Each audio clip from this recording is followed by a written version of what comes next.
Welcome to Eugene Cannabis TV. You made it to episode 579, and we've got a great guest again. We have our friend Blake, and he's with the MZ12X. Blake will tell you all about it. Hi, Blake DanK. I'm back again. I'm here to talk to you guys tonight about what is created when you use MZ12X to create medicine. It's called ZHO. Like BHO, but ZHO, because it's made with MZ12X. It's completely organic, not harmful to human health, complete evaporation point, reserves the flavor and the taste of the plants that you make it with, has no gasoline byproducts whatsoever in it, is biodegradable, is not harmful to anything, and creates a medicine that has the taste of the plant that you made it from. The product speaks for itself in what it does.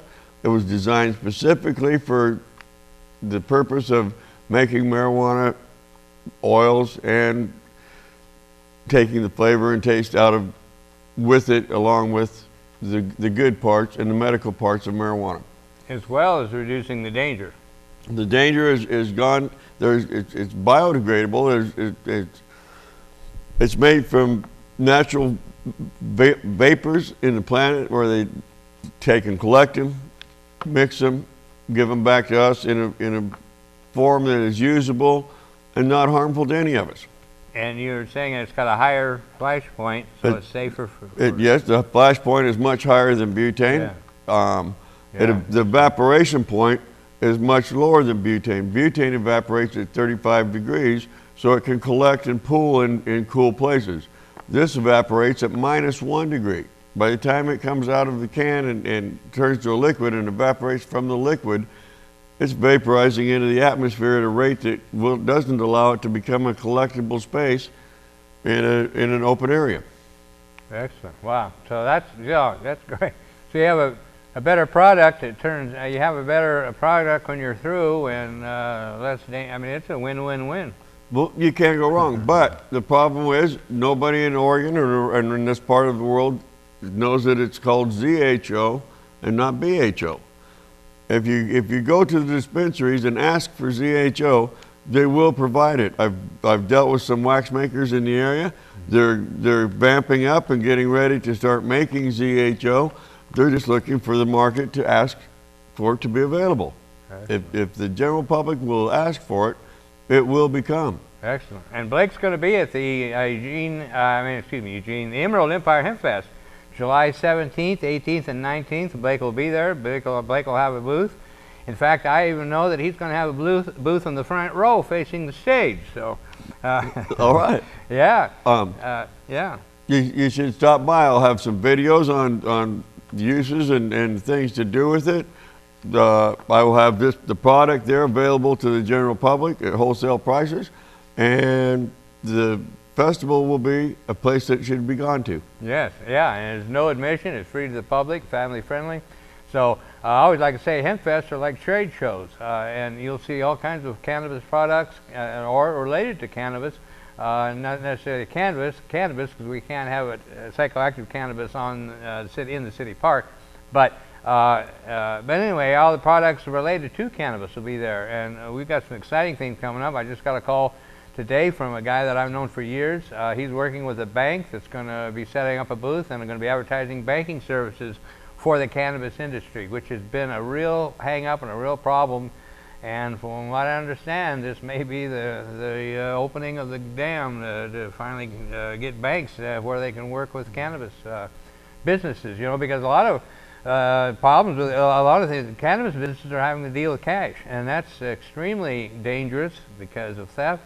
It's a lot more labor intensive and just everything. So anyway, that's exciting to me. I'm really looking forward to that. Well, I'm looking forward to such things too. The government needs to change their rules, and they need to understand that this is an industry, and it will provide a fair amount of money to the economy of the state of Oregon. And by the way, and that's exactly related, but I want to mention, it hit my mind too, but we have a masseuse coming that uses cannabis oils in her topical oils, and so that's something that's going to be really neat too. Yep.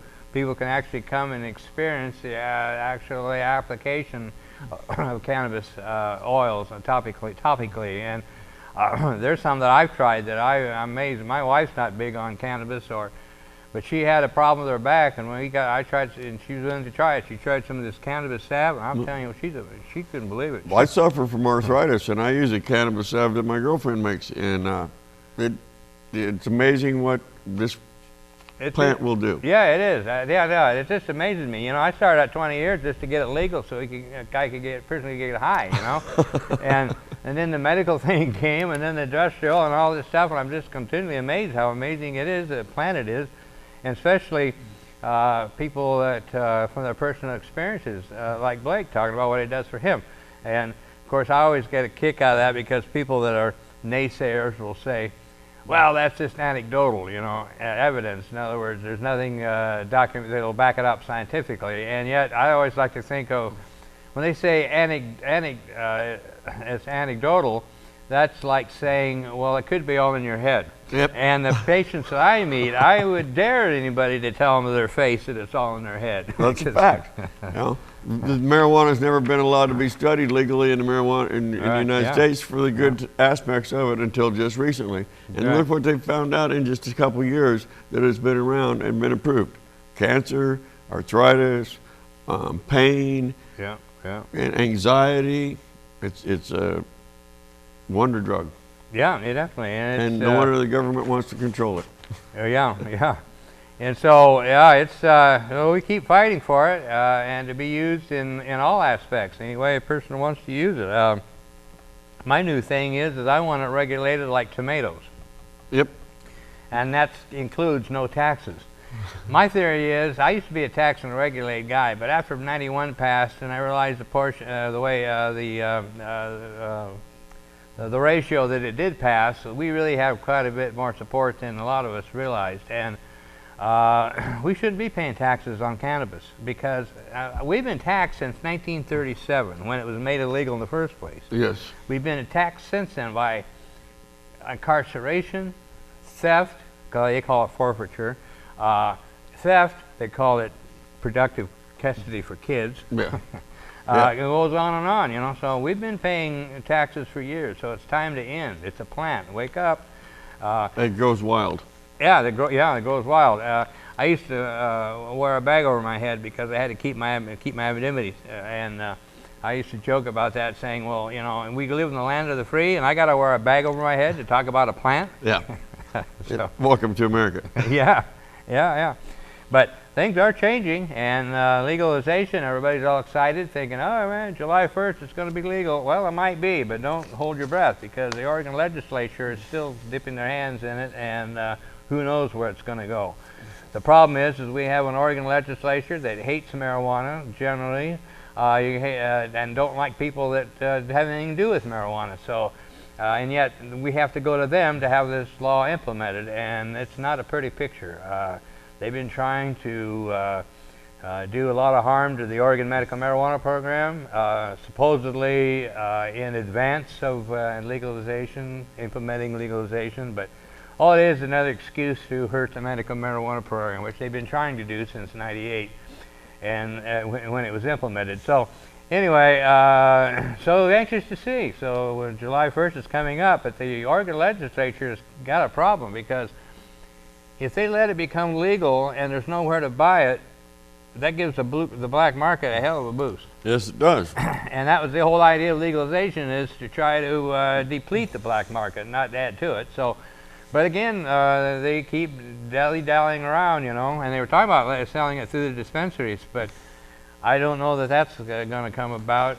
For one thing, they're saying that even if they did that, it'd be October before they could get that together. Yep. I'm not sure how. The government's always befuddled me on how they work, you know. Yeah. So in it fact, doesn't surprise me that the left hand doesn't know where the right hand is at. Exactly, that's right. And a little bit in the next, and the second half, we'll be talking about Floyd Przansky, who's supposedly one of our legislators that's our friend, and he goes to these marijuana business. But anyway, we'll talk about that more later. But anyway, so that's what's going on in the legislature. So keep an eye on that, and especially go on the internet. check out the Oregonian, the internet version of the Oregonian. They do some excellent stories on the law and how it's going and whether they're going to, you know, getting it implemented and all that. So, and also I want to jump in real quick before I forget that I want to talk about Lane Community Students, LCC, heads up. We need some people from LCC to start a SSDP, which is Students for Sensible Drug Policy chapter.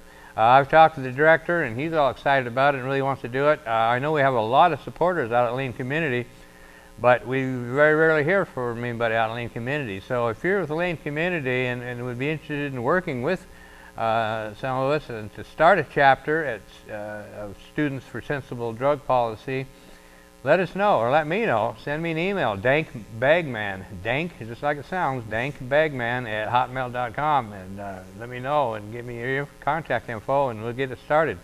This is an excellent organization, and it's and as a student, it's a great experience. So anyway, that's just an idea I wanted to throw out there, and hope people will take advantage of that. And also, I want to remind another one of my favorite reminders. Did you know that felons can vote in the state of Oregon? Did you know that? I've been voting for years. A lot of people don't know that, because a lot of states, when you're a felon, you've lost your voting rights, and for good, you know, which is ridiculous. But anyway, Oregon's not that way. In fact, there's actually a law that specifically states that you don't lose your right to vote being a felon. So I always try to put that out there because it always amazes me how many people don't know that, and people need to know that. Register to vote, and as you can see from my button, you know, vote, and of course, vote cannabis. Vote always, and always vote. If you don't vote, you have no right to complain. Exactly, and I like to say, if you don't participate, then look at what's happening and look at what the people that are participating are doing to us, you know. And so that's why we need more people to stand up. Yes, we do. And so anyway, so yeah, yes, come to the Hempfest and check out this organic butane. Is that correct terminology? Totally organic solvent. Has no butane. Organic fruit butane. So that sink in for a minute. Not anything to do with butane. This is totally organic. It's methane and CO2 and water. Okay, there you go. There you go. No residuals, no bad aftertaste. If you'd like more information, you can get a hold of me at www.dnhdistribution.com. I'd be happy to answer any questions for you. There you go, and there's your chance to learn from the ground, so to speak. Not only Blake, but his son are both have a lot of experience in the process. Now, how's your son doing, by the way? I'm dealing with him right now. We're discussing making medical marijuana without a high to it, so that your children and your grandparents can have the medicine they need and still be able to function in school or at home alone. So you're talking low THC, high CBD? Yes. Okay, yeah.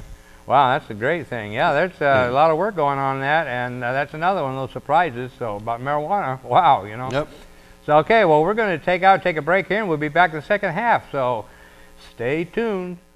Well, I smoked some marijuana with some people I like, just like everybody does from the East Coast to the West. I didn't even notice the cop on the bike, didn't know I was about to be the 20 millionth marijuana arrest. Should have fought for marijuana law reform, should have gone to the web and typed in norm.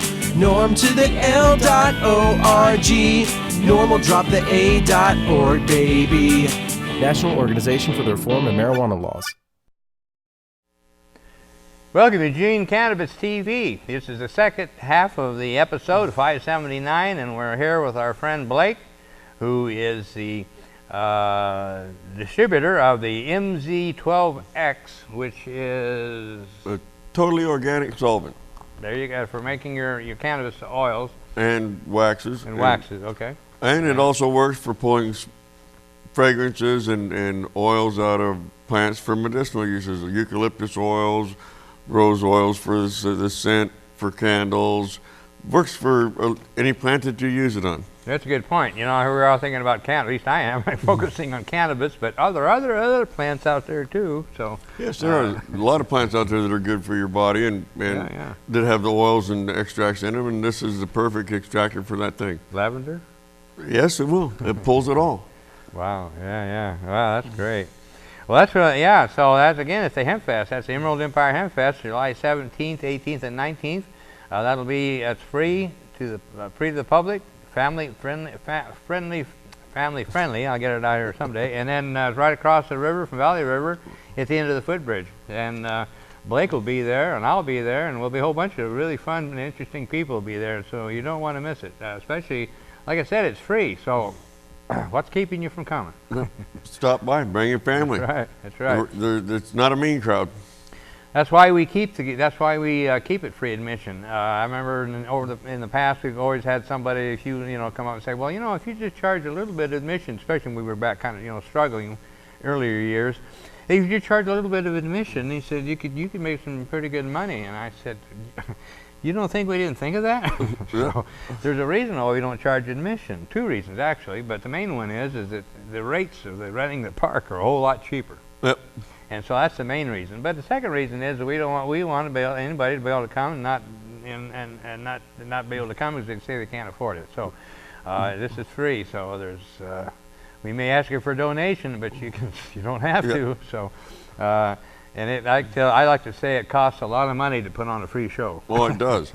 But we have some great sponsors and vendors like Blake that definitely helps out every year, and so we have a great event and learn so much. And some of our favorite food vendors are coming back too. Well, that's good. There's nothing better than food at the park. Oh yeah, you bet, Especially our Hawaiian ice. Wait till you have our shaved Hawaiian ice. She was there and come back the second time. That's something to really we look forward to. So anyway, that's something to look forward to. And then I want to talk about Floyd Brzezinski again. I talked back on the early January show about Floyd and what happened in the legislature. I want to review that. And then we'll talk about the latest story that came out on June 10th. But on May 30th, our friend Doug McVeigh posted on Facebook, the vote on SB 964 in the State Senate was 29-1 in favor. The lone vote against was Senator Floyd Brzezinski. Brzezinski was the member of the Senate Special Committee that considered SB 964. In that committee's single 25-minute meeting, he voted yes on each amendment, and he voted yes to approve the bill and send it to the Senate floor with a due pass recommendation. In the Senate, when it was clear that this bill would sail through easily, he decided to cast his lone symbolic vote against it. Nothing can change between these two votes that I'm aware of. Perhaps Senator Brzezinski believes that medical marijuana and drug policy reform activists have terribly short memories. Perhaps he thought that no one was paying attention to the committee, or maybe that he's just trying to please a donor who's both forgiving and forgetful. I don't know, but I look forward to asking Senator Brzezinski about it sometime, hopefully soon. And I agree, I'm looking forward to asking him that question too. I've had a few problems in the past with that with Senator Brzezinski, and now this one is a biggie because voted yes, because this is 964 was a bill that we didn't want, and it was part of that them coming up with a solution and then looking for a problem. That's the way they work with the medical marijuana program. And so Senator Brzezinski, let me read this to you again. He voted yes on each amendment and voted yes to approve the bill and send it to the Senate floor with a due pass recommendation. And then he turns around and votes no. So, something stinks here, and I don't think anybody run over a skunk, But so anyway, here's the latest. Now, this came out in the Register Guard on June 10th.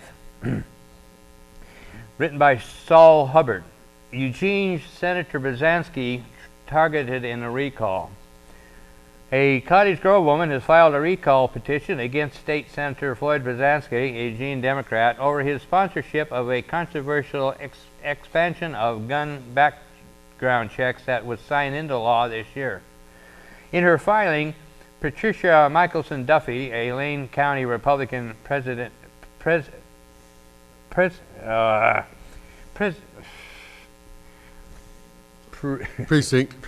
See, man, I stalled. I couldn't even read it. Precinct committee person, and Senate Bill 941 turns law-abiding citizens into criminals for storing a firearm in a friend's safe or safeguarding one for a person who has no safe place for their firearm.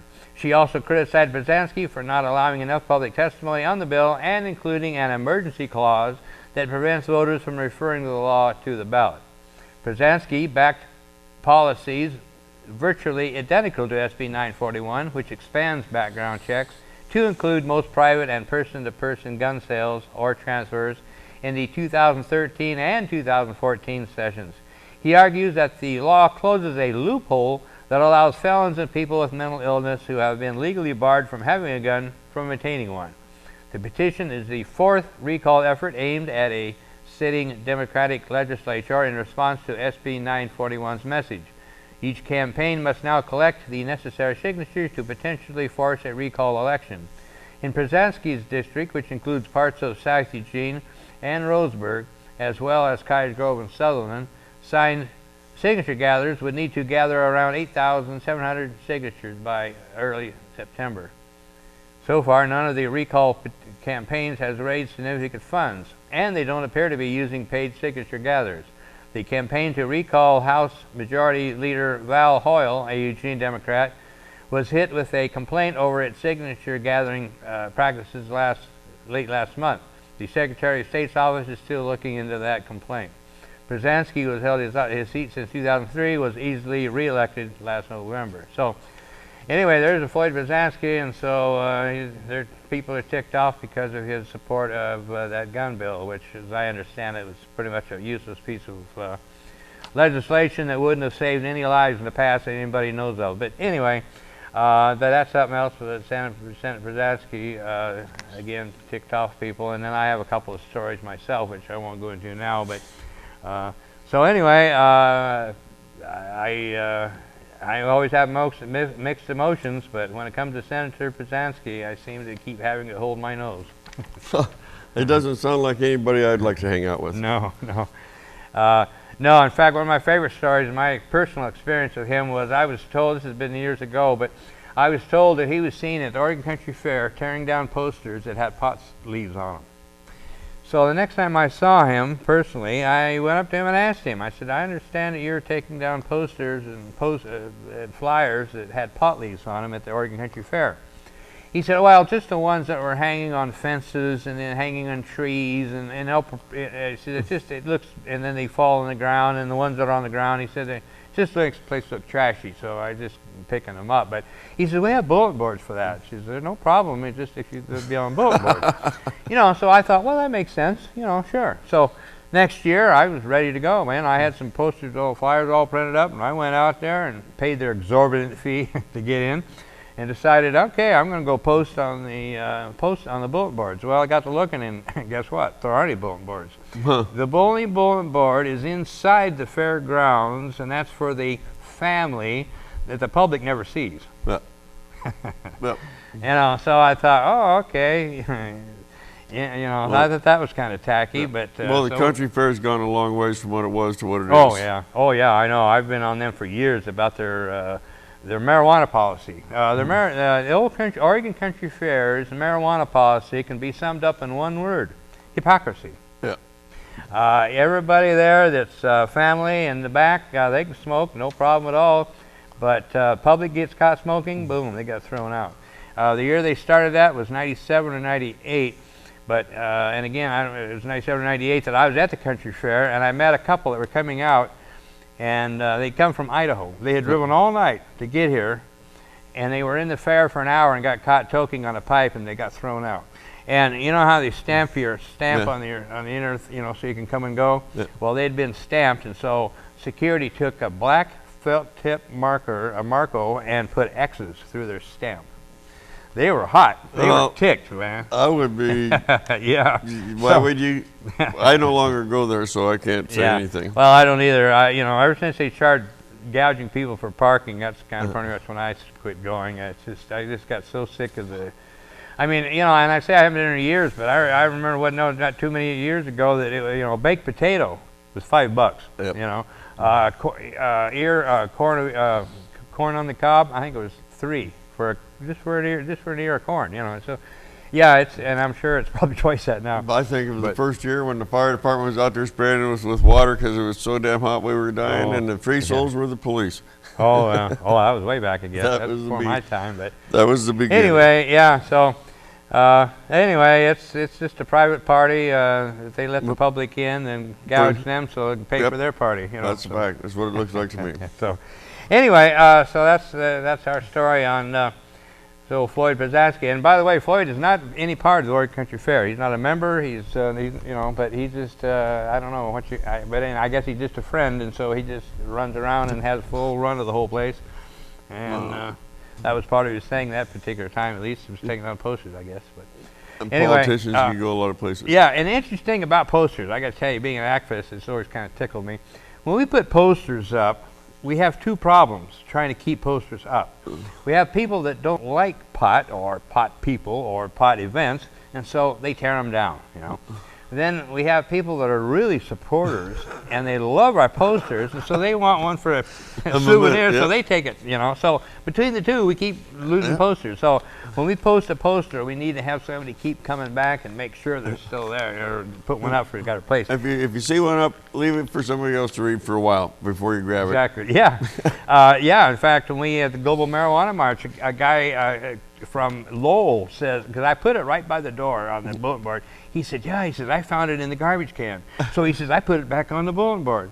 And he said, the next day I went in there, it was in the garbage can again. I put it back up and put it on the bulletin board again. There you go. So that's what you got to do. You got to be proactive. You know, some people don't like the truth, but the truth will come out. I like to say the truth can be naked. You don't have to clothe it. That's a fact. And it will show up all the time because it doesn't have to remember what lie it told. Exactly. That's it. That's exactly my philosophy. Because I can't keep track of lying, so I got to tell the truth. Well, thanks for coming, Blake. I appreciate it, man. And I'll see you guys again. Yeah, we'll be at the Hempfest, and thank you. We'll see you guys next week. Thanks for coming.